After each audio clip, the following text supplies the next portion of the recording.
1 minute.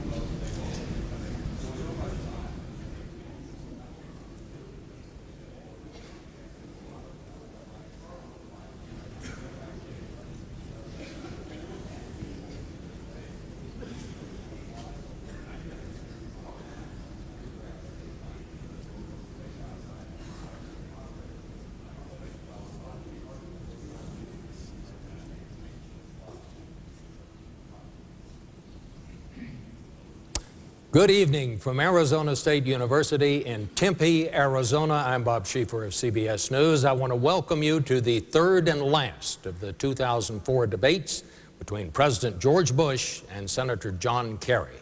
As Jim Lira told you before the first one, these debates are sponsored by the Commission on Presidential Debates. Tonight, the topic will be domestic affairs, but the format will be the same as that first debate. I'll moderate our discussion under detailed rules agreed to by the candidates. But the questions and the areas to be covered were chosen by me. I have not told the candidates or anyone else what they are. To refresh your memory on the rules, I will ask a question. The candidate is allowed 2 minutes to answer. His opponent then has 1.5 minutes to offer a rebuttal. At my discretion, I can extend the discussion by offering each candidate an additional 30 seconds. A green light will come on to signal the candidate has 30 seconds left. A yellow light signals 15 seconds left. A red light means 5 seconds left. There is also a buzzer if it is needed. The candidates may not question each other directly. There are no opening statements, but there will be 2-minute closing statements. There is an audience here tonight, but they have agreed to remain silent, except for right now, when they join me in welcoming President George Bush and Senator John Kerry.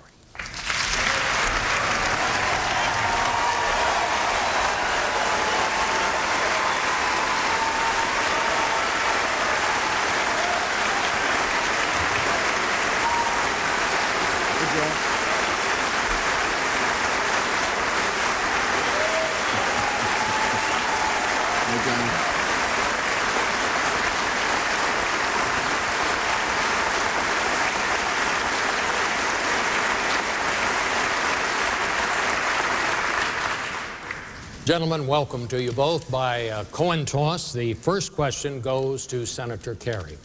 Senator, I want to set the stage for this discussion by asking the question that I think hangs over all of our politics today and is probably on the minds of many people watching this debate tonight, and that is, will our children and grandchildren ever live in a world as safe and secure as the world in which we grew up? Well, first of all, Bob, thank you for moderating tonight. Thank you, Arizona State, for welcoming us. And thank you to the Presidential Commission for undertaking this enormous task. We're proud to be here. Mr. President, I'm glad to be here with you again to share similarities and differences with the American people. Will we ever be safe and secure again? Yes, we absolutely must be. That's the goal.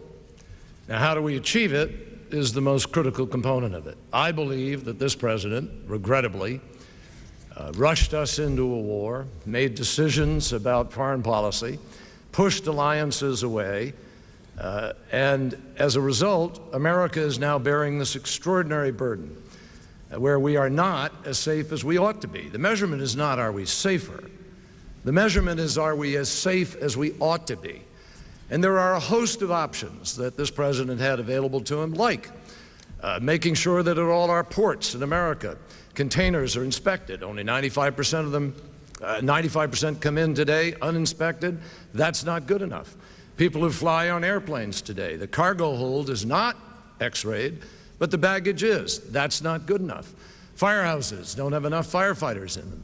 Police officers are being cut from the streets of America because the president decided to cut the COPS program. So we can do a better job of Homeland Security.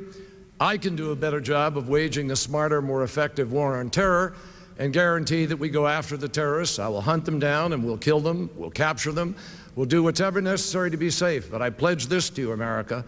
I will do it in the way that Franklin Roosevelt and Ronald Reagan and John Kennedy and others did, where we build the strongest alliances, where the world joins together, where we have the best intelligence, and where we are able ultimately to be more safe and secure. Mr. President, you have 90 seconds. Bob, thank you very much. I want to thank Arizona State as well.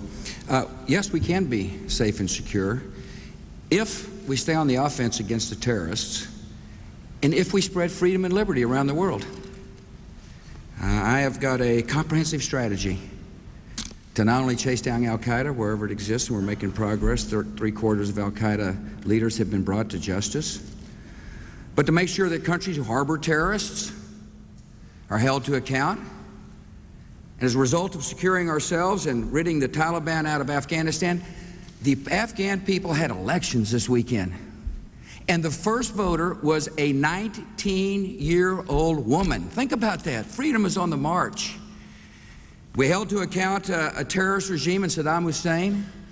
In other words, in order to make sure we're secure, there must be a comprehensive plan.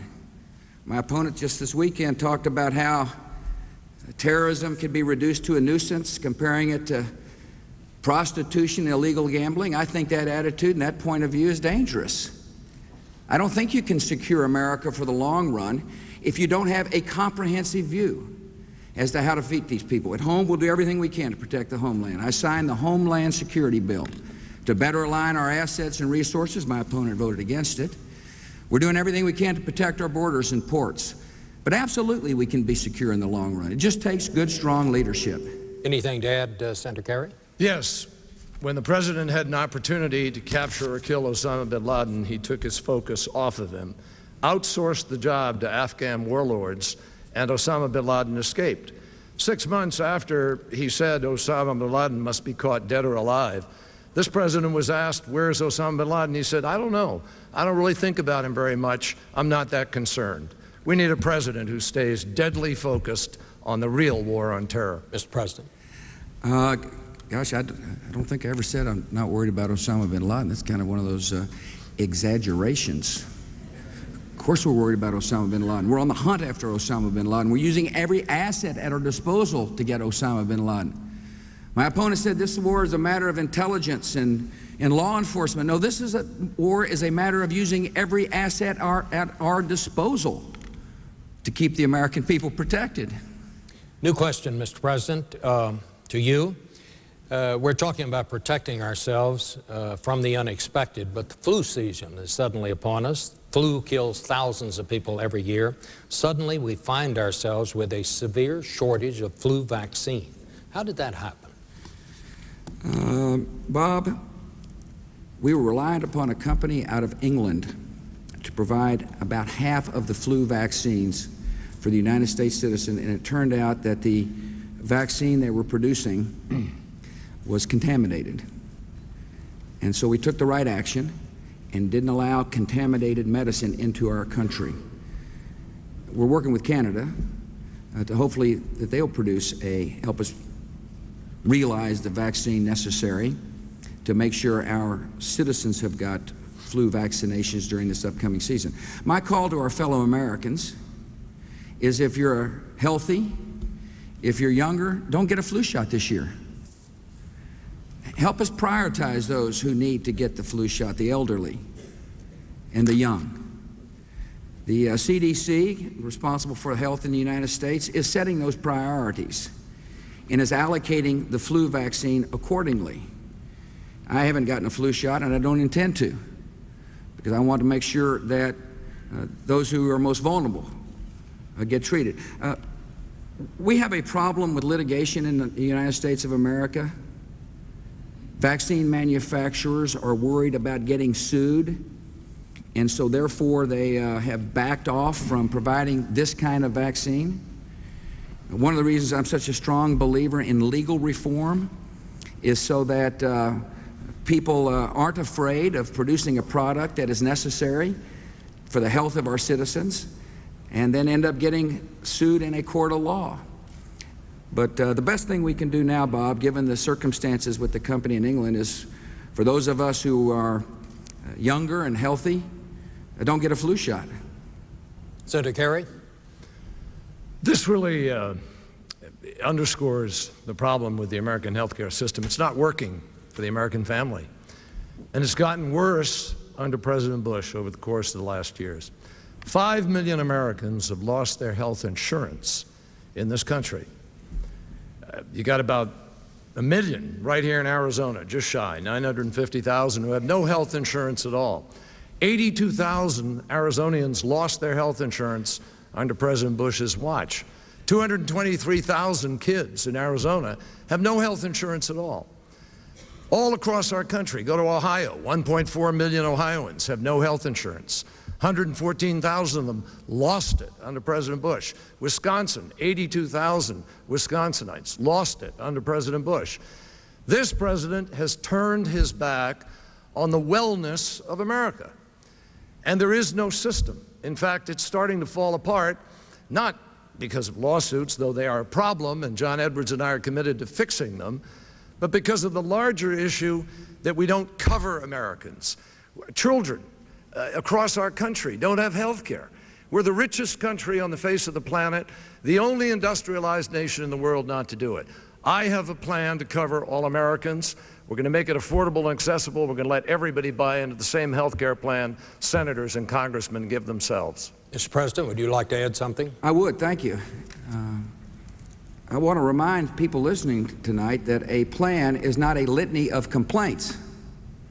And a plan is not to lay out programs that you can't pay for. He just said he wants everybody to be able to buy into the same plan that senators and congressmen get. That costs the government $7,700 per family. If every family in America signed up, like the senator suggested, it would cost us $5 trillion over 10 years. It's an empty promise. It's called bait and switch. Time's up. Thank you. Actually, it's not an empty promise. It's really interesting because the president used that very plan as a reason for seniors to accept his prescription drug plan. He said if it's good enough for the congressmen and senators to have choice, seniors ought to have choice. What we do is we have choice. I choose Blue Cross Blue Shield. Other senators, other congressmen choose other programs. But the fact is we're going to help Americans be able to buy into it. Those that can afford it are going to buy in themselves. We're not giving this away for nothing. All right. Senator Kerry, a new question. Let's talk about economic security. You pledged during the last debate that you would not raise taxes on those making less than $200,000 a year. But the price of everything is going up, and we all know it. Healthcare costs, as you all are talking about, is skyrocketing, the cost of the war. My question is, how can you or any president, whoever is elected next time, keep that pledge without running this country deeper into debt and passing on more of the bills that we're running up to our children? I'll tell you exactly how I can do it. By reinstating what President Bush took away, which is called pay-as-you-go. During the 1990s, we had pay-as-you-go rules. If you were going to pass something in the Congress, you had to show where you were going to pay for it and how. President Bush has taken, he's the only president in history to do this. He's also the only president since in 72 years to lose jobs. 1.6 million jobs lost. He's the only president to have incomes of families go down for the last 3 years. The only president to see exports go down. The only president to see the lowest level of business investment in our country as it is today. Now, I'm going to reverse that. I'm going to change that. We're going to restore the fiscal discipline we had in the 1990s. Every plan that I have laid out, my health care plan, my plan for education, my plan for kids to be able to get better college loans, I've shown exactly how I'm going to pay for those. And we start, we don't do it exclusively, but we start by rolling back George Bush's unaffordable tax cut for the wealthiest people, people earning more than $200,000 a year, and we pass, hopefully, the McCain-Kerry Commission, which identified some $60 billion that we can get. We shut the loophole, which has American workers actually subsidizing the loss of their own job. They just passed an expansion of that loophole in the last few days. $43 billion of giveaways, including favors to the oil and gas industry and to people importing ceiling fans from China. I'm going to stand up and fight for the American worker. And I'm going to do it in a way that's fiscally sound. I show how I pay for the health care, how we pay for the education. I have a manufacturing jobs credit. We pay for it by shutting that loophole overseas. We raise the student loans. I pay for it by changing the relationship with the banks. This president has never once vetoed one bill, first president in 100 years not to do that. Mr. President. Well, his rhetoric doesn't match his record. He'd been a senator for 20 years. He voted to increase taxes 98 times. When they tried to reduce taxes, he voted against that 127 times. He talks about being a fiscal conservative or fiscally sound, but he voted 277 times to waive the budget caps, which would have cost the taxpayers $4.2 trillion. He talks about pay-go. I tell you what pay-go means when you're a senator from Massachusetts, when you're a colleague of Ted Kennedy. Pay-go means you pay and he goes ahead and spends. He's proposed $2.2 trillion of new spending, and yet the so-called tax on the rich, which is also a tax on many small business owners in America, raises $600 million by our account, $800 billion by his account. There is a tax gap. And guess who usually ends up filling the tax gap? The middle class. I proposed a detailed budget, Bob. I send up my budget man to the Congress, and he says, here's how we're going to reduce the deficit in half by 5 years. It requires pro-growth policies that grow our economy and fiscal sanity in the halls of Congress. Let's go to a new question, Mr. President, 2 minutes, and let's continue on jobs. You know, there are all kinds of statistics out there, but I want to bring it down to an individual. Mr. President, what do you say to someone in this country who has lost his job to someone overseas who's being paid a fraction of what that job paid here in the United States? I say, Bob, I've got policies to continue to grow our economy and create the jobs of the 21st century. And here's some help for you to go get an education. Here's some help for you to go to a community college.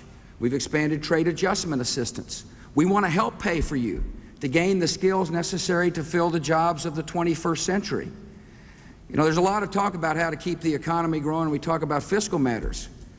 But perhaps the best way to keep jobs here in America and to keep this economy growing is to make sure our education system works. I went to Washington to solve problems, and I saw a problem in the public education system in America. They were just shuffling too many kids through the system year after year, grade after grade, without learning the basics. And so we said, let's raise the standards. We're spending more money, but let's raise the standards and measure early and solve problems now before it's too late. No, education is how to help the person who's lost a job. Education is how to make sure this, we've got a workforce that's productive and competitive. You've got 4 more years. I've got more to do to continue to raise standards, to continue to reward teachers in school districts that are working, to emphasize math and science in the classrooms, to continue to expand Pell Grants, to make sure that people have an opportunity to start their career with a college diploma. And so to the person you talk to, I say, here's some help. Here's some trade adjustment assistance money for you to go to a community college in your neighborhood, a community college which is providing the skills necessary to fill the jobs of the 21st century. And that's what we'd say to that person. Senator Kerry. I want you to notice how the president switched away from jobs and started talking about education principally. Let me come back in one moment to that, but I want to speak for a second, if I can, to what the president said about fiscal responsibility. Being lectured by the president on fiscal responsibility is a little bit like Tony Soprano talking to me about law and order in this country. This president has taken a $5.6 trillion surplus and turned it into deficits as far as the eye can see. Health care costs for the average American have gone up 64%. Tuitions have gone up 35%. Gasoline prices up 30%. Medicare premiums went up 17% a few days ago. Prescription drugs are up 12% a year. But guess what, America? The wages of Americans have gone down. The jobs that are being created in Arizona right now, paying about $13,700 less than the jobs that we're losing. And the president just walks on by this problem. The fact is that he's cut job training money. $1 billion was cut. They only added a little bit back this year because it's an election year. They've cut the Pell Grants and the Perkins loans to help kids be able to go to college. They've cut the training money. They've wound up not even extending unemployment benefits and not even extending health care to those people who are unemployed. I'm going to do those things because that's what's right in America. Help workers to transition in every respect. New question to you, Senator Kerry, 2 minutes, and it's still on jobs. You know, many experts say that a president really doesn't have much control over jobs. For example, if someone invents a machine that does the work of 5 people, that's progress. That's not the president's fault. So I ask you, is it fair to blame the administration entirely for this loss of jobs? I don't blame them entirely for it. I blame the president for the things the president could do that has an impact on it. Outsourcing is going to happen. I've acknowledged that in union halls across the country. I've had shop stewards stand up and say, will you promise me you're going to stop all this outsourcing? And I've looked them in the eye and I've said, no, I can't do that. What I can promise you is that I will make the playing field as fair as possible. That I will, for instance, make certain that with respect to the tax system, that you as a worker in America are not subsidizing the loss of your job. Today, if you're an American business, you actually get a benefit for going overseas. You get to defer your taxes. So if you're looking at a competitive world, you say to yourself, hey, I do better overseas than I do here in America. That's not smart. I don't want American workers subsidizing the loss of their own job, and when I'm president, we're going to shut that loophole in a nanosecond, and we're going to use that money to lower corporate tax rates in America for all corporations, 5%, and we're going to have a manufacturing jobs credit and a job hiring credit so we actually help people be able to hire here. The second thing that we can do is provide a fair trade playing field. This president didn't stand up for Boeing when Airbus was violating international rules with subsidies. He discovered Boeing during the course of this campaign after I'd been talking about it for months. The fact is that the president had an opportunity to stand up and take on China for currency manipulation. There are companies that wanted to petition the administration. They were told, don't even bother. We're not going to listen to it. The fact is that there have been markets shut to us that we haven't stood up and fought for. I'm going to fight for a fair trade playing field for the American worker. And I will fight for the American worker just as hard as I fight for my own job. That's what the American worker wants, and if we do that, we can have an impact. Plus, we need fiscal discipline. Restore fiscal discipline, we'll do a lot better. Mr. President. Whew.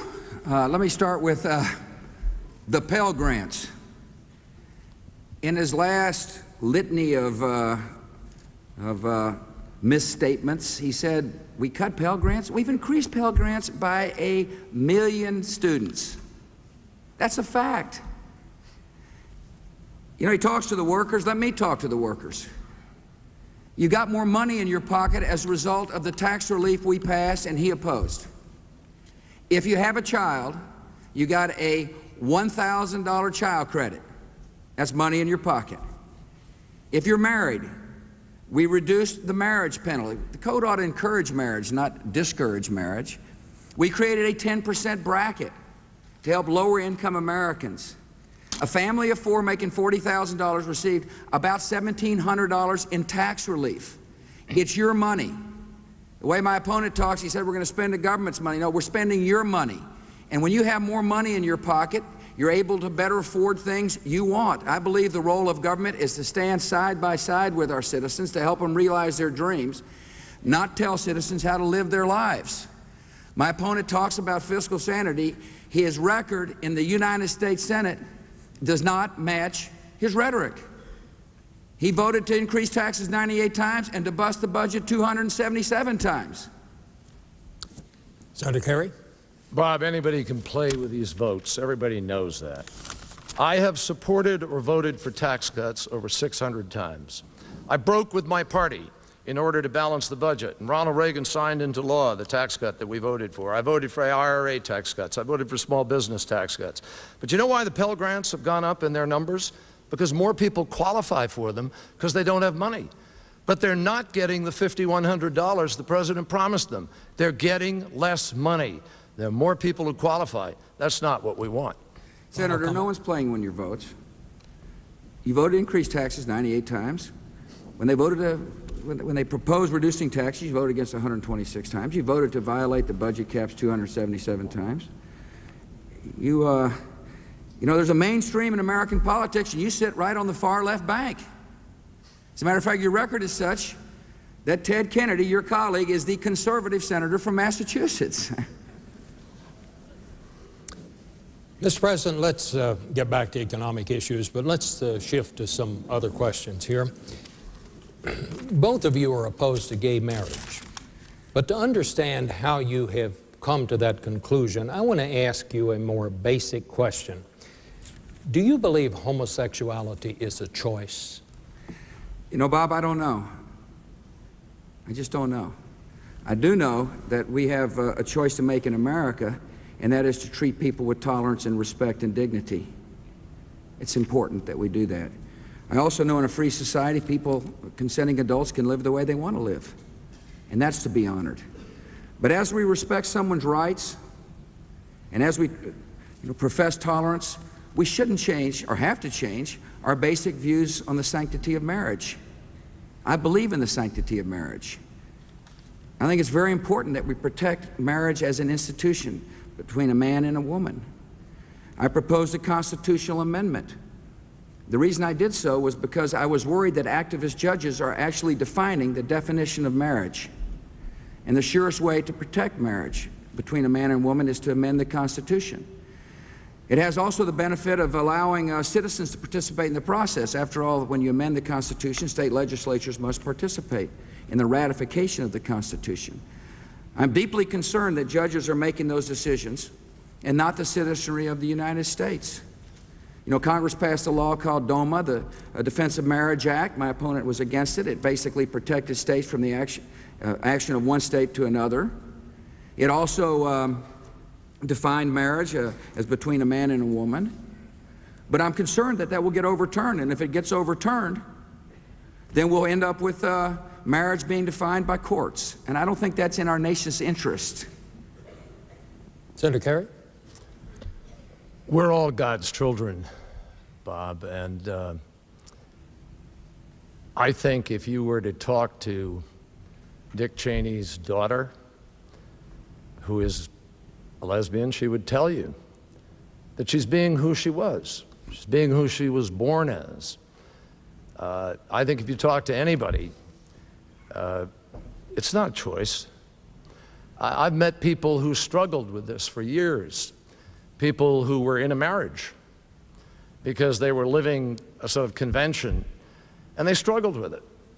And I've met wives who are supportive of their husbands or vice versa when they finally sort of broke out and allowed themselves to live who they were, who they felt God had made them. I think we have to respect that. The President and I share the belief that marriage is between a man and a woman. I believe that. I believe marriage is between a man and a woman. But I also believe that because we are the United States of America, we're a country with a great, unbelievable constitution with rights that we afford people, that you can't discriminate in the workplace. You can't discriminate in the rights that you afford people.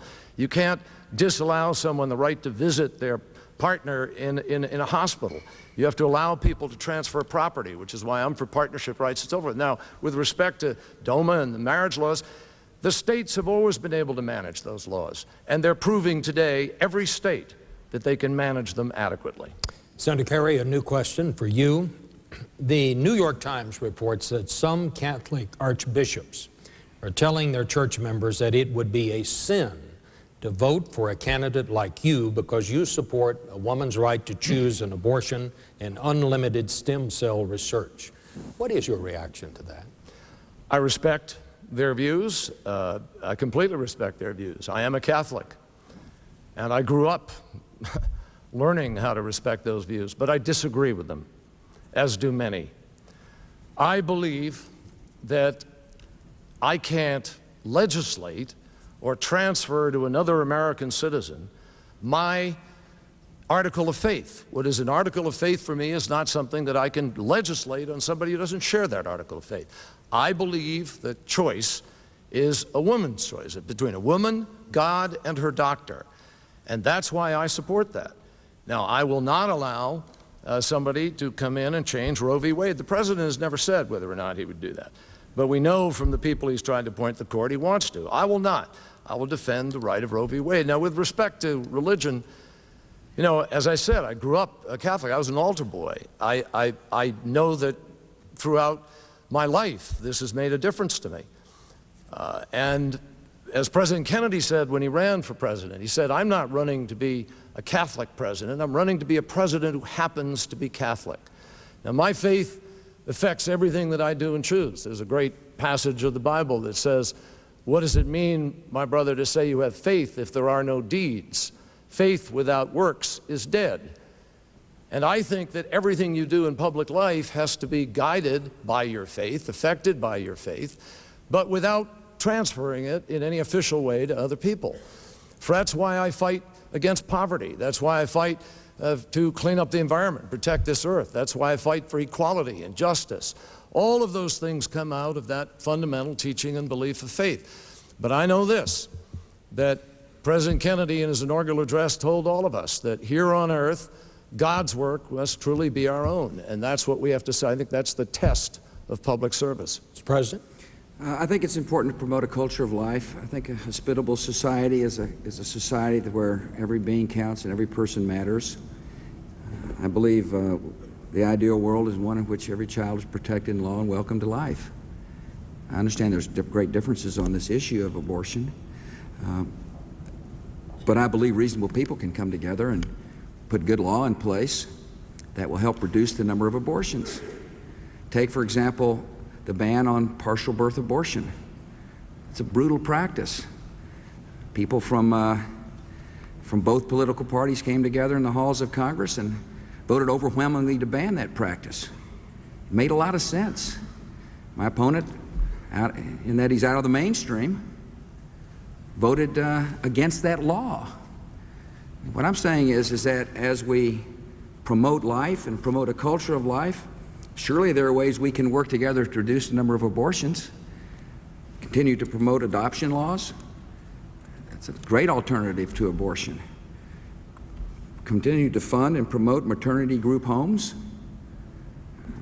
I will continue to promote abstinence programs. The last debate, my opponent said his wife was involved with those programs. That's great, and I appreciate that very much. All of us ought to be involved with programs that provide a viable alternative to abortion. Mr. President, let's have a new question. It goes to you, and let's get back to economic issues.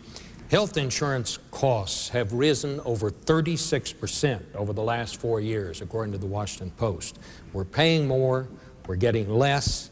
I would like to ask you, who bears responsibility for this? Is it the government? Is it the insurance companies? Is it the lawyers? Is it the doctors? Is it the administration?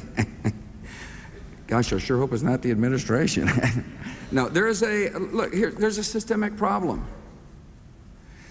Healthcare costs are on the rise because the consumers are not involved in the decision-making process. Most healthcare costs are covered by third parties, and therefore the actual user of healthcare is not the purchaser of healthcare. And there's no market forces involved with healthcare. It's one of the reasons I'm a strong believer in what they call health savings accounts. These are accounts that allow somebody to buy a low-premium, high-deductible catastrophic plan and couple it with tax-free savings. Businesses can contribute, employees can contribute on a contractual basis, but this is a way to make sure people are actually involved with the decision-making process on health care. Secondly, I do believe the lawsuits, I know that the lawsuits are causing health care costs to rise in America. That's why I'm such a strong believer in medical liability reform. At last debate, my opponent said, well, these lawsuits only cause costs to go up by 1%. Well, he didn't include the defensive practice of medicine that costs the federal government some $28 billion a year and costs our society between $60 and $100 billion a year. Thirdly, one of the reasons why there's still high costs in medicine is because this is they don't use an information technology. It's like if you looked at it's the equivalent of the buggy and horse days. compared to other industries here in America. And so we've got to introduce high technology into health care. We're beginning to do it. We're changing the language. We want there to be electronic medical records to cut down on error as well as reduce costs. People tell me that when the healthcare field is fully integrated with information technology, it'll wring some 20% of the costs out of the system. And finally, moving generic drugs to the market quicker. And so those are 4 ways to help control the costs in healthcare. Senator Kerry. The reason healthcare costs are getting higher, one of the principal reasons is that this administration has stood in the way of common sense efforts that would have reduced the cost. Let me give you a prime example. In the Senate, we passed the right of Americans to import drugs from Canada. But the President and his friends took it out in the House, and now you don't have that right. The President blocked you from the right to have less expensive drugs from Canada. We also wanted Medicare to be able to negotiate bulk purchasing. The VA does that. The VA provides lower cost drugs to our veterans. We could have done that in Medicare. Medicare is paid for by the American taxpayer. Medicare belongs to you. Medicare is for seniors who are, many of them, on fixed income, to lift them out of poverty. But rather than help you, the taxpayer, have a lower cost, rather than help seniors have less expensive drugs, the President made it illegal for Medicare to actually go out and bargain for lower prices. Result, $139 billion windfall profit to the drug companies coming out of your pockets. That's a large part of your 17% increase in Medicare premiums. When I'm president, I'm sending that back to Congress, and we're going to get a real prescription drug benefit. Now, we also have people sicker because they don't have health insurance. So whether it's diabetes or cancer, they come to the hospitals later, and it costs America more. We've got to have health care for all Americans. Well, Senator, go ahead, Mr. President. I think it's important, since he talked about the Medicare plan. Has he been in the United States Senate for 20 years? He has no record on reforming of health care. No record at all. He introduced some 300 bills, and he's passed 5. No record of leadership. I came to Washington to solve problems. I was deeply concerned about seniors having to choose between prescription drugs and food. And so I led. And in 2006, our seniors will get a prescription drug coverage in Medicare. Senator Kerry, 30 seconds. Once again, the President's misleading America. I've actually passed 56 individual bills that I've personally written. And in addition to that, they're not always under my name. There's amendments on certain bills. But more importantly, with respect to the question of no record, I helped write, I did write, I was one of the original authors of the early childhood health care and the expansion of health care that we did in the middle of the 1990s, and I'm very proud of that. So the President's wrong. Let me direct the next question to you, Senator Kerry, and again, let's stay on health care.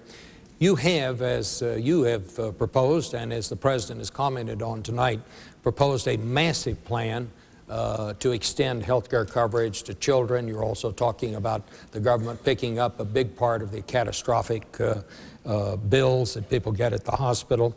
And you have said that you can pay for this by rolling back the President's tax cut on the upper 2%. You heard the President say earlier tonight that it's going to cost a whole lot more money than that. I just ask you, where are you going to get the money?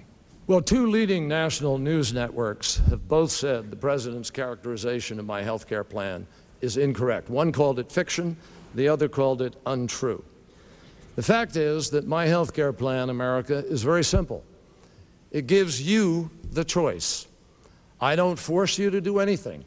It's not a government plan. The government doesn't require you to do anything. You choose your doctor. You choose your plan. If you don't want to take the offer of the plan that I want to put forward, you don't have to.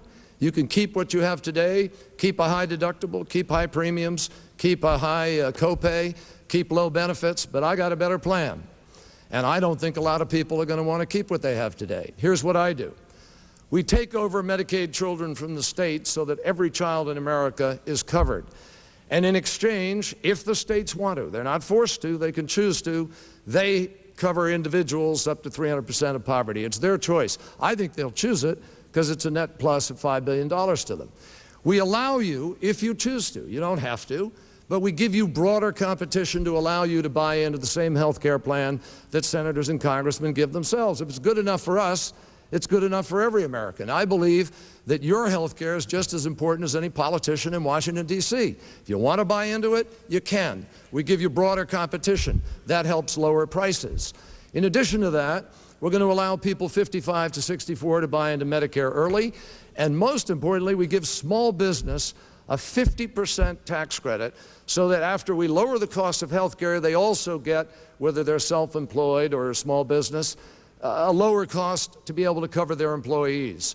Now, what happens is when you begin to get people covered like that, for instance, in diabetes, if you diagnose diabetes early, you could save $50 billion in the healthcare system of America by avoiding surgery and dialysis. It works, and I'm going to offer it to America. Mr. President. In all due respect, I'm not so sure it's credible to quote leading news organizations about, oh, never mind. Anyway, let me quote the Lewin Report. The Lewin Report is a group of folks who are not politically affiliated. They analyzed the senator's plan. It cost $1.2 trillion. The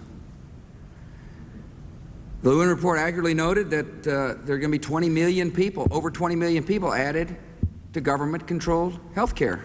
Be the largest increase in government health care ever. If you raise the Medicaid to 300%, it provides an incentive for small businesses not to provide private insurance to their employees. Why should they insure somebody when the government's going to insure it for them? It's estimated that 8 million people will go from private insurance to government insurance. We have a fundamental difference of opinion. I think government-run health will lead to poor quality health, will lead to rationing, will lead to less choice. Once a health care program ends up in a line item in the federal government budget, it leads to more controls. And just look at other countries that have tried to have federally controlled health care. They have poor quality health care. Our health care system is the envy of the world because we believe in making sure that the decisions are made by doctors and patients, not by officials in the nation's capital. Senator? The President just said that government-run health care results in poor quality. Now, maybe that explains why he hasn't fully funded the VA, and the VA hospital is having trouble, and veterans are complaining. Maybe that explains why Medicare patients are complaining about being pushed off of Medicare. He doesn't adequately fund it. But let me just say to America, I am not proposing a government-run program. That's not what I have. I have Blue Cross Blue Shield. Senators and congressmen have a wide choice. Americans ought to have it too. Mr. President. We talk about the VA. We've increased VA funding by $22 billion in the 4 years since I've been president. That's twice the amount that my predecessor increased VA funding. Of course we're meeting our obligation to our veterans, and the veterans know that. We're expanding veterans health care throughout the country. We're aligning facilities where the veterans live now. Veterans are getting very good health care under my administration, and they will continue to do so during the next 4 years. Mr. President, the next question is to you. We all know that Social Security is running out of money, and it has to be fixed. You have proposed to fix it by letting people put some of the money collected to pay benefits into private savings accounts, but the critics are saying that's going to mean finding $1 trillion over the next 10 years to continue paying benefits as those accounts are being set up. So where do you get the money? Are you going to have to increase the deficit by that much over 10 years? Bob, first let me make sure that every senior listening today understands that when we're talking about reforming Social Security, that they'll still get their checks. I remember the 2000 campaign, and people said, if George W. gets elected, your check will be taken away. Well, people got their checks, and they will continue to get their checks. There is a problem for our youngsters, a real problem, and if we don't act today, the problem will be valued in the trillions. And so I think we need to think differently. We'll honor our commitment to our seniors, but for our children, our grandchildren, we need to have a different strategy. And recognizing that, I called together a group of our fellow citizens to study the issue. It was a committee chaired by the late Senator Daniel Patrick Moynihan of New York, a Democrat. And they came up with a variety of ideas for people to look at. I believe that younger workers ought to be allowed to take some of their own money and put it in a personal savings account, because I understand that they need to get better rates of return than the rates of return being given in the current Social Security trust. And the compounding rate of interest effect will make it more likely that the Social Security system is solvent for our children and our grandchildren. I will work with Republicans and Democrats. It will be a vital issue in my second term. It is an issue that I'm willing to take on. And so I'll bring Republicans and Democrats together, and we're of course going to have to consider the cost. But I want to warn my fellow citizens, the cost of doing nothing, the cost of saying the current system is okay, far exceeds the cost of trying to make sure we save the system for our children. Senator Kerry. You just heard the President say that young people ought to be able to take money out of Social Security and put it in their own accounts. Now, my fellow Americans, that's an invitation to disaster. The CBO said very clearly that if you were to adopt the President's plan, there'll be a $2 trillion hole in Social Security because today's workers pay into the system for today's retirees. And the CBO said, that's the Congressional Budget Office, it's bipartisan, they said that there would have to be a cut in benefits of 25 to 40%. Now, the President has never explained to America, ever, hasn't done it tonight, where does the transitional money, that $2 trillion, come from? He's already got $3 trillion, according to the Washington Post, of expenses that he's put on the line from his convention and the promises of this campaign, none of which are paid for. Not one of them are paid for. The fact is that the President is driving the largest deficits in American history. He's broken the pay-as-you-go rules. I have a record of fighting for fiscal responsibility. In 1985, I was one of the first Democrats, broke with my party. We balanced the budget in the 90s. We paid down the debt for 2 years. And that's what we're going to do. We're going to protect Social Security. I will not privatize it. I will not cut the benefits. And we're going to be fiscally responsible, and we will take care of Social Security. Let me just stay on Social Security with a new question for Senator Kerry, because Senator Kerry, you have just said you will not cut benefits. Alan Greenspan, the chairman of the Federal Reserve, says there's no way that Social Security can pay retirees what we have promised them unless we recalibrate. What he's suggesting, we're going to have to cut benefits, or we're going to have to raise retirement age. We may have to take some other reform. But if you've just said you've promised no changes, does that mean you're just going to leave this as a problem, another problem for our children to solve? Absolutely not, Bob. This is the same thing we heard. I remember I appeared on Meet the Press with Tim Russert in 1990-something. We heard the same thing. We fixed it.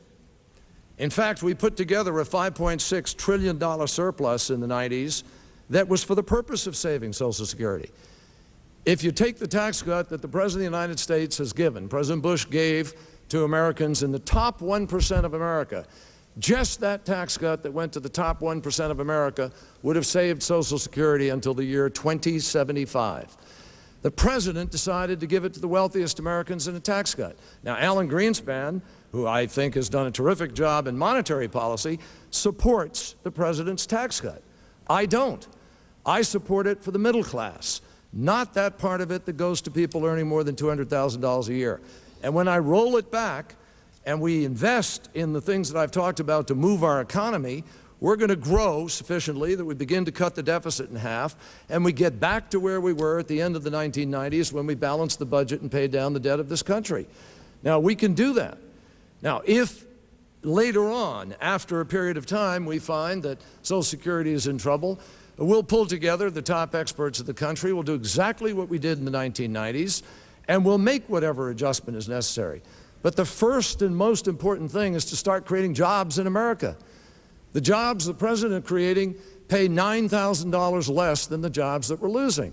And this is the first president in 72 years to preside over an economy in America that has lost jobs, 1.6 million jobs.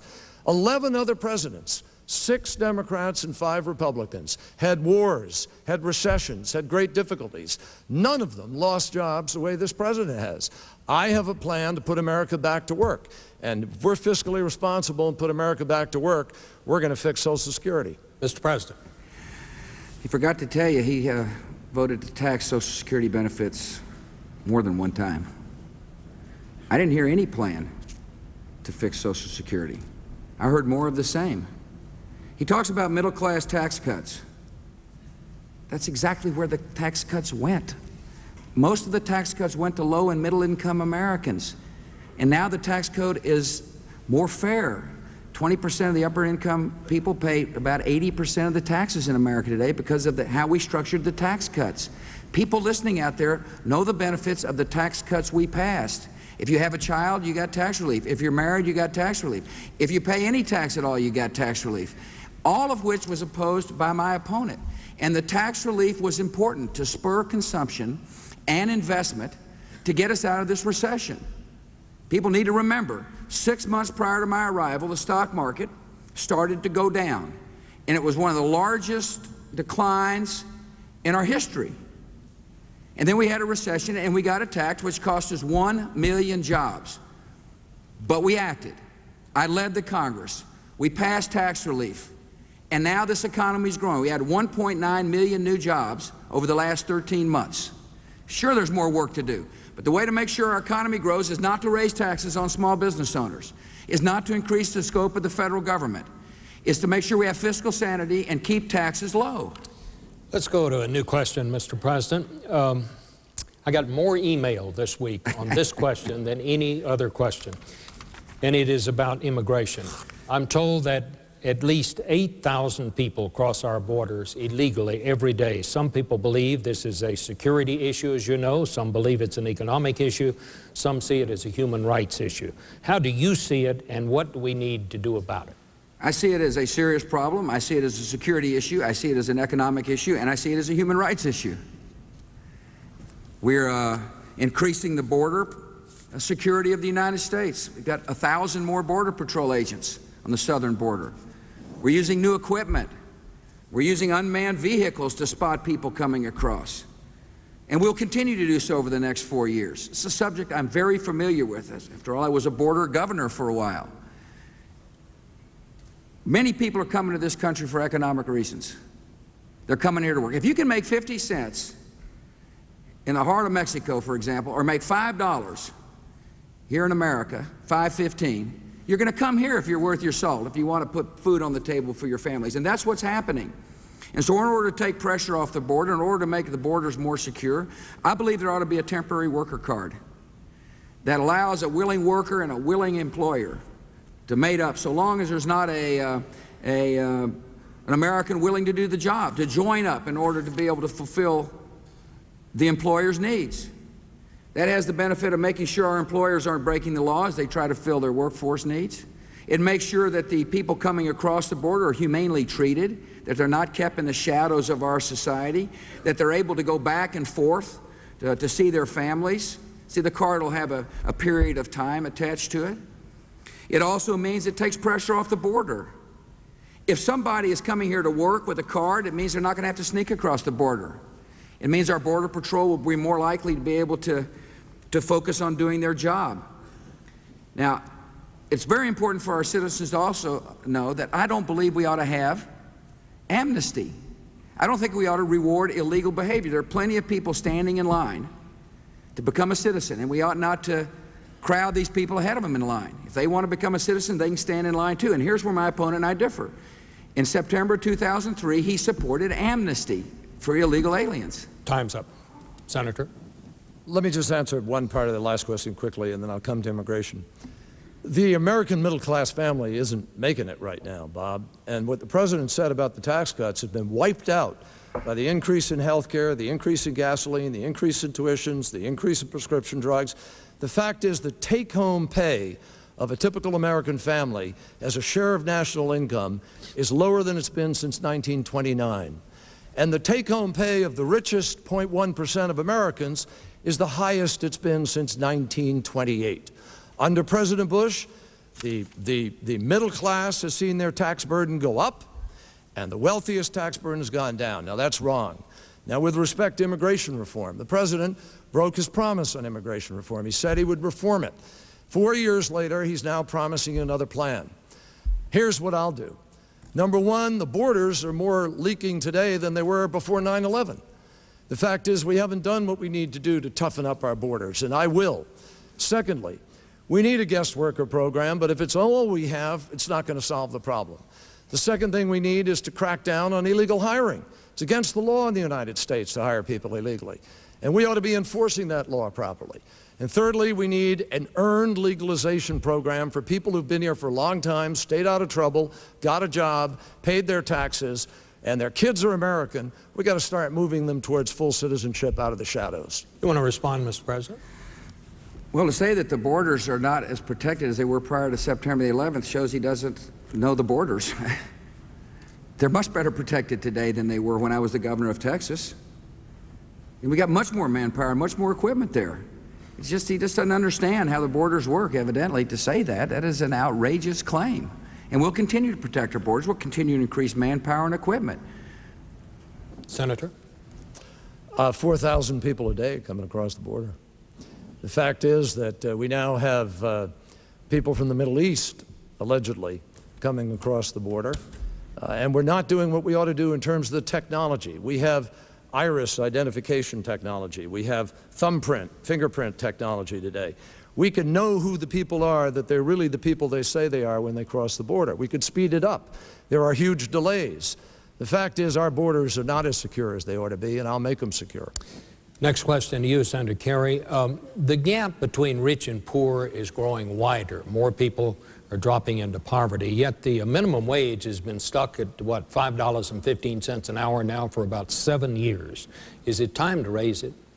Well, I'm glad you raised that question. It's long overdue time to raise the minimum wage. And America, this is one of those issues that separates the President and myself. We have fought to try to raise the minimum wage in the last years, but the Republican leadership of the House and Senate won't even let us have a vote on it. We're not allowed to vote on it. They want to raise the minimum wage. The minimum wage is the lowest minimum wage value it has been in our nation in 50 years. If we raise the minimum wage, which I will do over several years, to $7 an hour, 9.2 million women who are trying to raise their families would earn another $3,800 a year. The President has denied 9.2 million women, $3,800 a year, but he doesn't hesitate to fight for $136,000 to a millionaire. 1% of America got $89 billion last year in a tax cut. But people working hard, playing by the rules, trying to take care of their kids, family values that we're supposed to value so much in America. I'm tired of politicians who talk about family values and don't value families. What we need to do is raise the minimum wage. We also need to hold on to equal pay. Women work for 76 cents on the dollar for the same work that men do. That's not right in America. And we had an initiative that we were working on to raise women's pay. They've cut it off. They've stopped it. They don't enforce these kinds of things. Now, I think that it is a matter of fundamental right that if we raised the minimum wage, 15 million Americans would be positively affected. We'd put money into the hands of people who work hard, who obey the rules, who play for the American dream. And if we did that, we'd have more consumption ability in America, which is what we need right now in order to kick our economy into gear. I will fight tooth and nail to pass the minimum wage. Mr. President. Actually, Mitch McConnell had a minimum wage plan that I supported, that it would have increased the minimum wage. But let me talk about what's really important for the worker you're referring to, and that's to make sure the education system works, is to make sure we raise standards. Listen, the No Child Left Behind Act is really a jobs act when you think about it. The No Child Left Behind Act says we'll raise standards, we'll increase federal spending, but in return for extra spending, we now want people to measure, states and local jurisdictions to measure, to show us whether or not a child can read or write or add and subtract. You cannot solve a problem unless you diagnose the problem, and we weren't diagnosing problems, and therefore just kids were being shuffled through the school. And guess who would get shuffled through? Children whose parents wouldn't speak English as a first language just moved through. Many inner city kids just moved through. We've stopped that practice now by measuring early. And when we find a problem, we spend extra money to correct it. I remember a lady in Houston, Texas, telling me, reading is the new civil right, and she's right.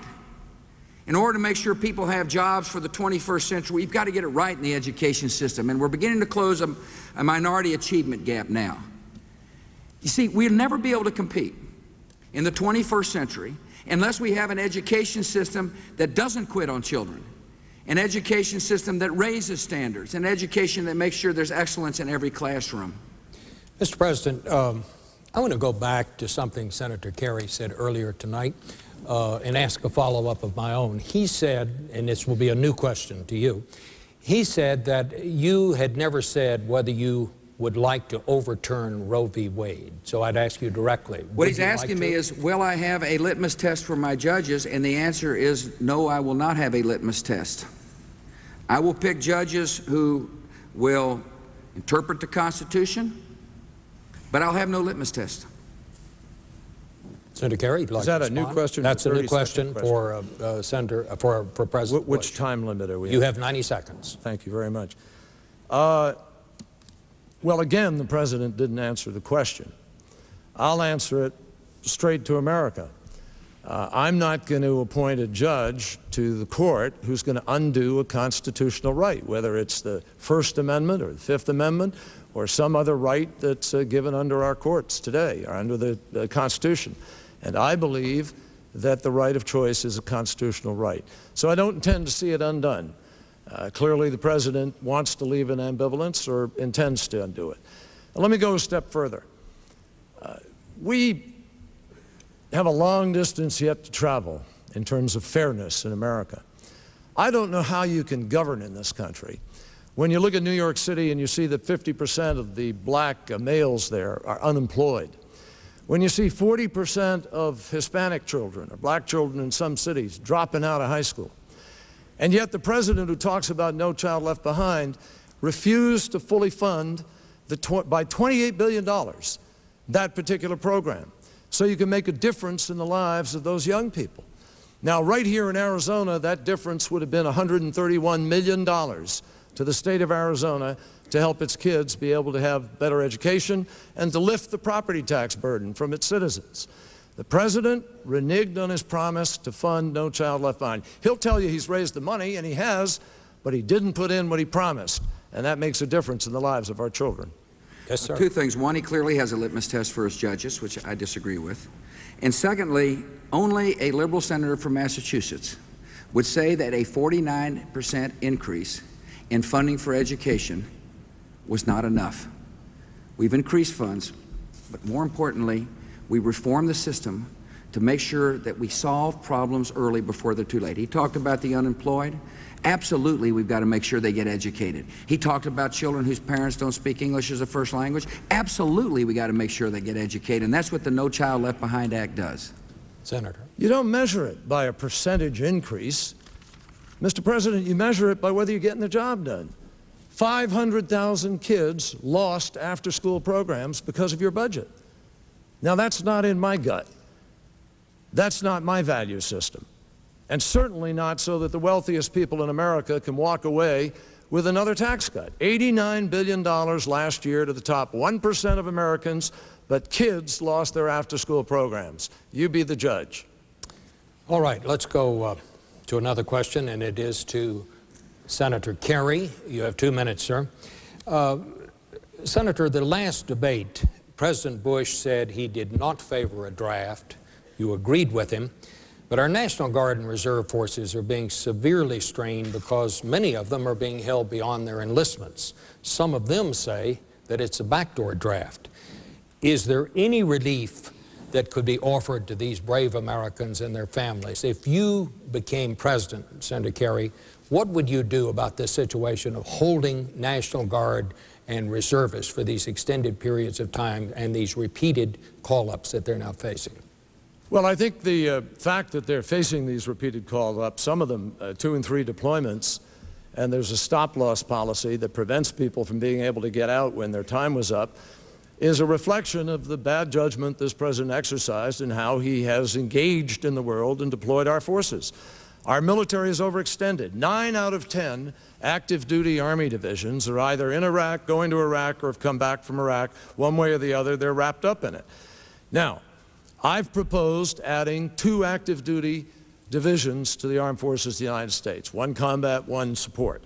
In addition, I'm going to double the number of special forces so that we can fight a more effective war on terror with less pressure on the National Guard and Reserve. And what I would like to do is see the National Guard and Reserve be deployed differently here in our own country. There's much we can do with them with respect to homeland security. We ought to be doing that, and that would relieve an enormous amount of pressure.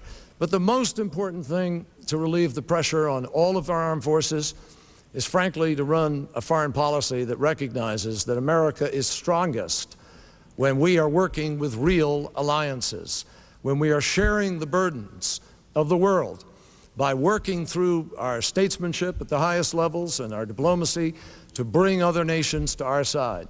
I've said it before, I say it again. I believe the President broke faith with the American people in the way that he took this nation to war. He said he would work through a real alliance. He said in Cincinnati we would plan carefully. We would take every precaution. Well, we didn't. And the result is our forces today are overextended. The fact is that he did not choose to go to war as a last resort. And America now is paying already $120 billion, up to $200 billion before we're finished, and much more probably. And that is the result of this president taking his eye off of Osama bin Laden. Mr. President. The best way to take the pressure off our troops is to succeed in Iraq, is to train Iraqis so they can do the hard work of democracy, is to give them a chance to defend their country, which is precisely what we're doing. We'll have 125,000 troops trained by the end of this year.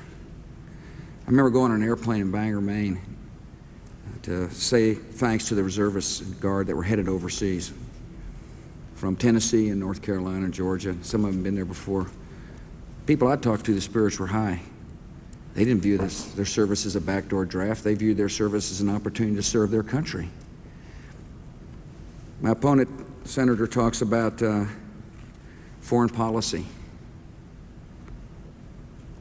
In our first debate, he proposed America pass a global test. In order to defend ourselves, we have to get international approval. That's one of the major differences we have about defending our country. I'll work with allies. I'll work with friends. We'll continue to build strong coalitions. But I will never turn over our national security decision to leaders of other countries. We'll be resolute, we'll be strong, and we'll wage a comprehensive war against the terrorists. Senator. I have never suggested a test where we turn over our security to any nation. In fact, I've said the opposite. I will never turn the security of the United States over to any nation. No nation will ever have a veto over us. But I think it makes sense. I think most Americans in their guts know that we ought to pass a sort of truth standard. That's how you gain legitimacy with your own country, people, and that's how you gain legitimacy in the world. But I'll never fail to protect the United States of America. In 1990, there was a vast coalition put together to run Saddam Hussein out of Kuwait. The international community, the international world said this is the right thing to do. But when it came time to authorize the use of force on the Senate floor, my opponent voted against the use of force. Apparently, you can't pass any test under his vision of the world. Mr. President, new question, 2 minutes. You said that if Congress would vote to extend the ban on assault weapons, that you'd sign the legislation, but you did nothing to encourage the Congress to extend it. Why not? Actually, I made my intentions, my views clear. I did think we ought to extend the assault weapons ban, and was told the fact that the bill was never going to move because the Republicans and Democrats were against the assault weapon ban, people of both parties. Now, I believe law-abiding citizens ought to be able to own a gun. I believe in background checks at gun shows or anywhere to make sure that guns don't get in the hands of people that shouldn't have them. But the best way to protect our citizens from guns is to prosecute those who commit crimes with guns. And that's why early in my administration I called the Attorney General and the U.S. attorneys and said, put together a task force all around the country to prosecute those who commit crimes with guns. And the prosecutions are up by about 68%, I believe is the number. Neighborhoods are safer when we crack down on people who commit crimes with guns. To me, that's the best way to secure America. Senator? I believe it was a failure of presidential leadership not to reauthorize the assault weapons ban. I'm a hunter. I'm a gun owner. I've been a hunter since I was a kid, 12, 13 years old. And I respect the Second Amendment, and I will not tamper with the Second Amendment. But I'll tell you this, I'm also a former law enforcement officer. I ran one of the largest district attorney's offices in America, one of the 10 largest.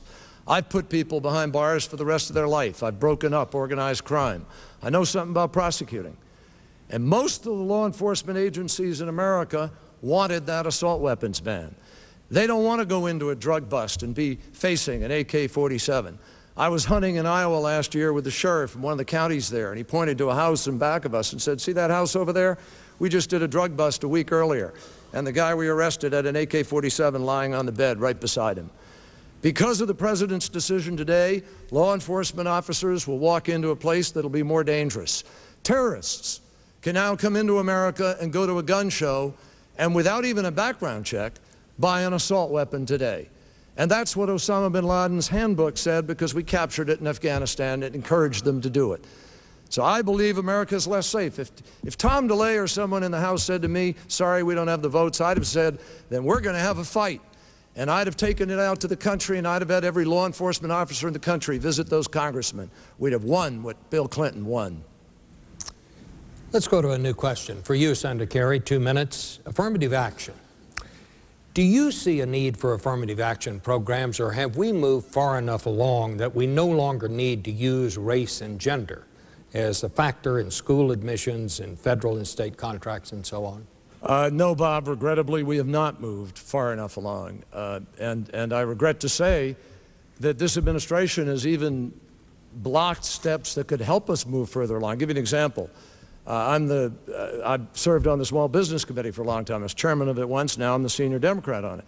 We used to, we have a goal there for minority set-aside programs to try to encourage ownership in the country. They don't reach those goals. They don't even fight to reach those goals. They've tried to undo them. The fact is that in too many parts of our country, we still have discrimination. And affirmative action is not just something that applies to people of color. Some people have a mistaken view of it in America.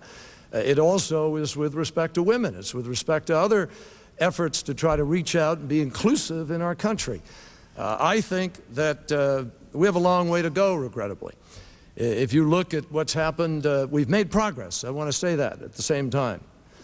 During the Clinton years, as you may recall, there was a fight over affirmative action.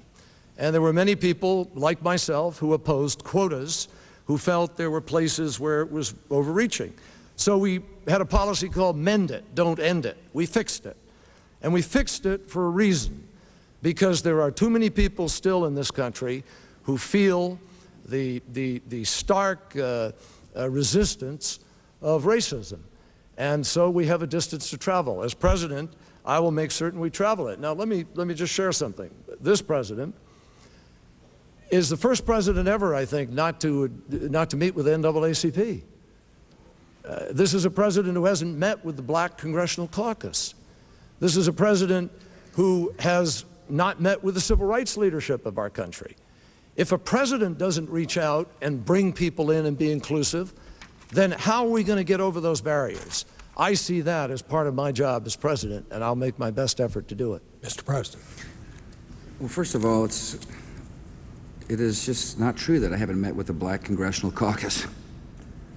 I met with the Black Congressional Caucus at the White House. And secondly, like my opponent, I don't agree we ought to have quotas. I agree. We shouldn't have quotas.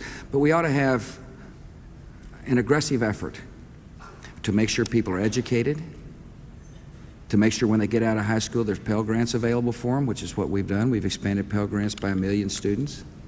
Do you realize today in America we spend $73 billion to help 10 million low and middle income families better afford college?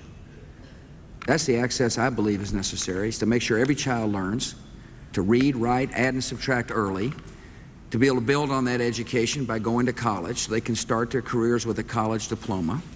I believe the best way to help our small businesses is not only through small business loans, which we have increased since I've been the President of the United States, but to unbundle government contracts so people have a chance to be able to bid and receive a contract to help get their business going. Minority ownership of businesses are up because we created an environment for the entrepreneurial spirit to be strong. I believe part of a hopeful society is one in which somebody owns something. Today in America, more minorities own a home than ever before. And that's hopeful, and that's positive. Mr. President, let's go to a new question. You were asked before the invasion or after the invasion of Iraq if you had checked with your dad. And I believe, I don't remember the quote exactly, but I believe you said you had checked with a higher authority. I would like to ask you, what part does your faith play on your policy decisions? First, my faith plays a big part in my life, and that's when I was answering that question, what I was really saying to the person was that I pray a lot, and I do. And my faith is it's very personal. I pray for strength, I pray for wisdom, I pray for our troops in harm's way, I pray for my family, I pray for my little girls. But I'm mindful in a free society that people can worship if they want to or not. You're equally an American if you choose to worship an Almighty and if you choose not to. If you're a Christian, you're a Muslim, you're equally an American. That's the great thing about America, is the right to worship the way you see fit. Prayer and religion sustain me. I receive calmness in the storms of the presidency. I love the fact that people pray for me and my family all around the country. Somebody asked me one time, well, how do you know? I said, I just feel it. Religion is an important part. I never want to impose my religion on anybody else. But when I make decisions, I stand on principle. And the principles are derived from who I am. I believe we ought to love our neighbor like we love ourselves. That's manifested in public policy through the faith-based initiative, where we've unleashed the armies of compassion to help heal people who hurt. I believe that God wants everybody to be free. That's what I believe. And that's part of my foreign policy. In Afghanistan, I believe that the freedom there is a gift from the Almighty. And I can't tell you how encouraged I am to see freedom on the march. And so my principles that I make decisions on are a part of me, and religion is a part of me. Senator Kerry? Well, I respect everything that the President has said, and certainly respect his faith. I think it's important, and I share it. I think that he just said that freedom is a gift from the Almighty. Everything is a gift from the Almighty. And as I measure the words of the Bible, and we all do, different people measure different things. The Quran, the Torah, or Native Americans who gave me a blessing the other day had their own special sense of connectedness to a higher being. And people all find their ways to express it. I was taught, I went to a church school, and I was taught that the two greatest commandments are love the Lord your God with all your mind, your body, and your soul, and love your neighbor as yourself. And frankly, I think we have a lot more loving of our neighbor to do in this country and on this planet. We have a separate and unequal school system in the United States of America. There's one for the people who have, and there's one for the people who don't have. And we're struggling with that today. The President and I have a difference of opinion about how we live out our sense of our faith. I talked about it earlier when I talked about the works and faith without works being dead. I think we got a lot more work to do. And as President, I will always respect everybody's right to practice religion as they choose, or not to practice, because that's part of America. Senator Kerry, after 9/11, and this is a new question for you, it seemed to me that the country came together as I've never seen it come together since World War II. But some of that seems to have melted away. I think it's fair to say we've become pretty polarized, perhaps because of the political season. But if you were elected president, or whoever is elected president, will you set a priority in trying to bring the nation back together? Or what would be your attitude on that? Well, very much so. Let me pay a compliment to the President, if I may. I think in those days after 9/11, I thought the President did a terrific job. And I really was moved, as well as impressed, by the speech that he gave to the Congress. And I think the hug Tom Daschle gave him at that moment was about as genuine a sense of there being no Democrats, no Republicans. We were all just Americans. That's where we were. That's not where we are today. I regret to say that the president, who called himself a uniter, not a divider, is now presiding over the most divided America in the recent memory of our country. I've never seen such ideological squabbles in the Congress of the United States. I've never seen members of a party locked out of meetings the way they're locked out today. We have to change that. And as president, I am committed to changing that. You know, I don't care if the idea comes from the other side or this side. I think we have to come together and work to change it. And I've done that. Over 20 years in the United States Senate, I've worked with John McCain, who's sitting here. I've worked with other colleagues. I've reached across the aisle. I've tried to find the common ground, because that's what makes us strong as Americans. And if Americans trust me with the presidency, I can pledge to you, we will have the most significant effort, openly, not secret meetings in the White House with special interests, not ideologically driven efforts to push people aside, but a genuine effort to try to restore America's hope and possibilities by bringing people together. And one of the ways we're going to do it is I'm going to work with my friend John McCain to further campaign finance reform so we get these incredible amounts of money out of the system and open it up to average people so America is really represented by the people who make up America. Mr. President? My biggest disappointment in Washington is how partisan the town is. I had a record of working with Republicans and Democrats as the governor of Texas, and I was hopeful to be able to do the same thing, and we made good progress early on. The No Child Left Behind Act, incredibly enough, was good work between me and my administration and people like Senator Ted Kennedy.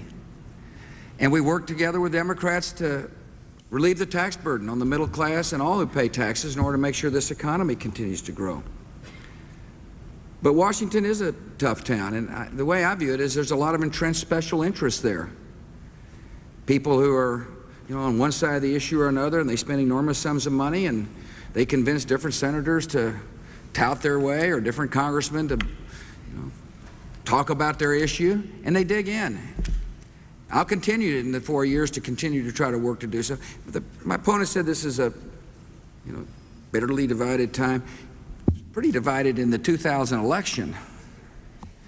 So in other words, it's pretty divided during the 1990s as well. We're just in a period, and we've got to work to bring it up. My opponent keeps mentioning John McCain, and I'm glad he did. John McCain is for me for president because he understands I have the right view in winning the war on terror, and that my plan will succeed in Iraq, and my opponent has got a plan of retreat and defeat in Iraq. We've come, gentlemen, to our last question. And it occurred to me as I came to this debate tonight that the three of us share something. All three of us are surrounded by very strong women. That's right. We're all married to strong women. Each of us have 2 daughters that make us very proud. I'd like to ask each of you, what is the most important thing you've learned from these strong women? To listen to them.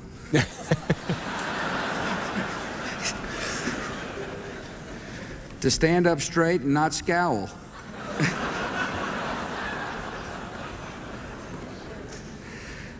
I love the strong women around me. I can't tell you how much I love my wife and our daughters. I am, you know, it's really interesting. I tell the people on the campaign trail when I asked Laura to marry me, she said, fine, just so long as I never have to give a speech. I said, okay, you got a deal. Fortunately, she didn't hold me to that deal. And she's out campaigning along with our girls, and she speaks English a lot better than I do. I think people understand what she's saying. But they see a compassionate, strong, great First Lady in Laura Bush. I can't tell you how lucky I am when I met her in the backyard of Joe and Jan O'Neill in Midland, Texas. It's the classic backyard barbecue. O'Neill said, come on over, I think you'll find somebody who might interest you. So I said, all right, bopped over there. There's only 4 of us there, and not only she interested me, I guess you could say it was love at first sight. Senator Kerry. Well, I guess the President and you and I are three examples of lucky people who married up. And some would say maybe me more so than others.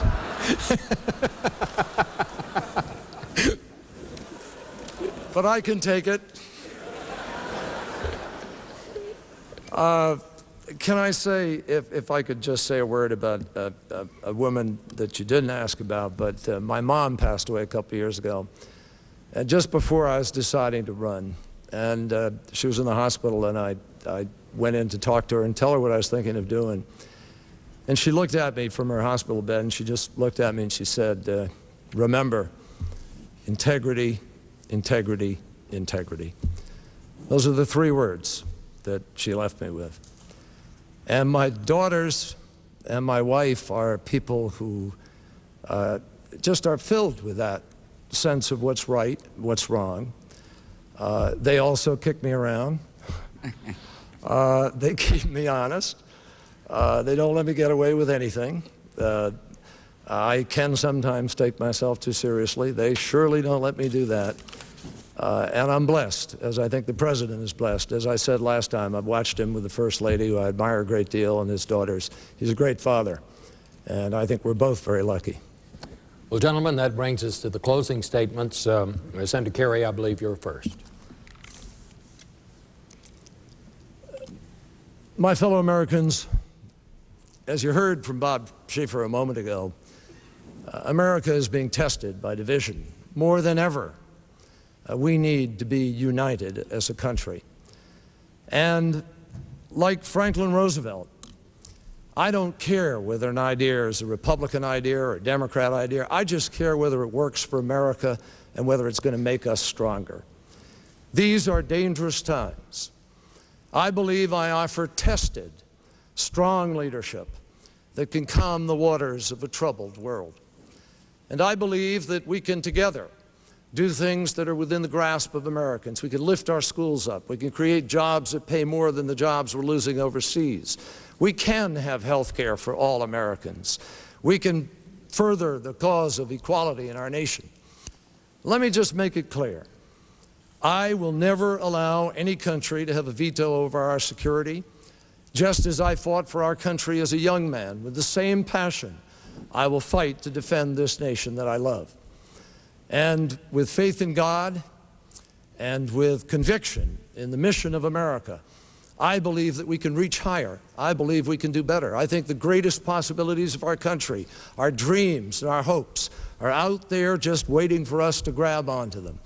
And I ask you to embark on that journey with me. I ask you for your trust. I ask you for your help.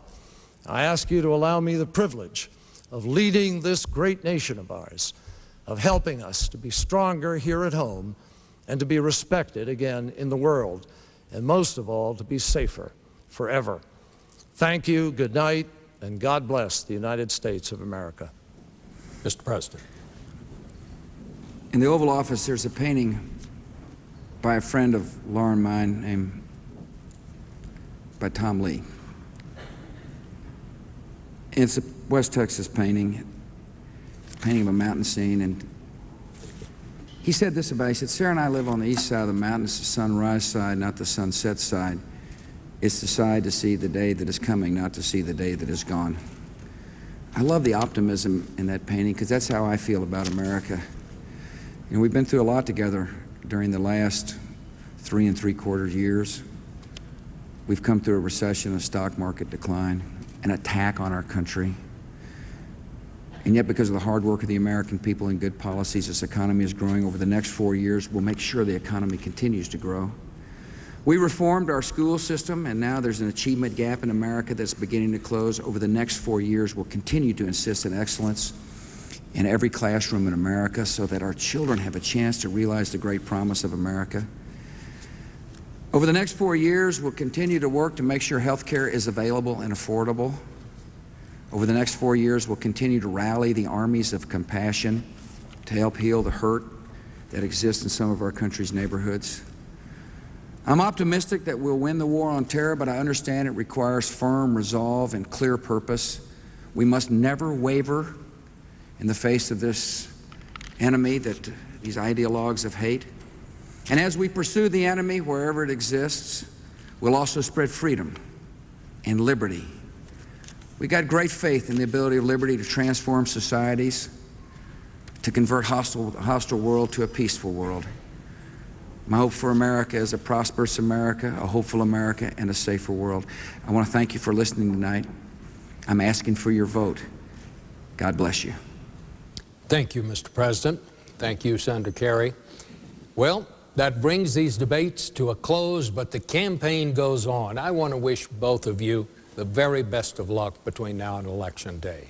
That's it for us from Arizona State University in Tempe, Arizona. I'm Bob Schieffer of CBS News. Good night, everyone. Good job.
Yes, I'll grab it.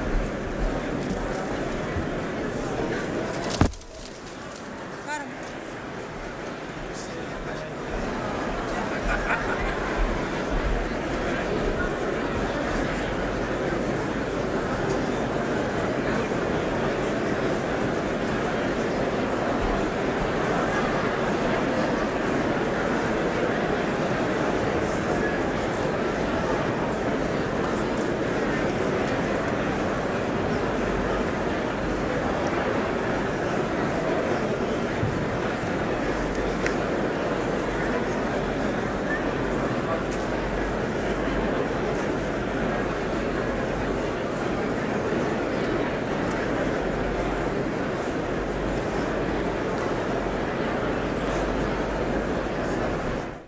Well, if you'd like to call in with your reaction to tonight's debate, it's on our companion network C-SPAN coming up next and for the next half hour. Meanwhile, here on C-SPAN 2, we'll go from inside this hall to some of the post-debate activity.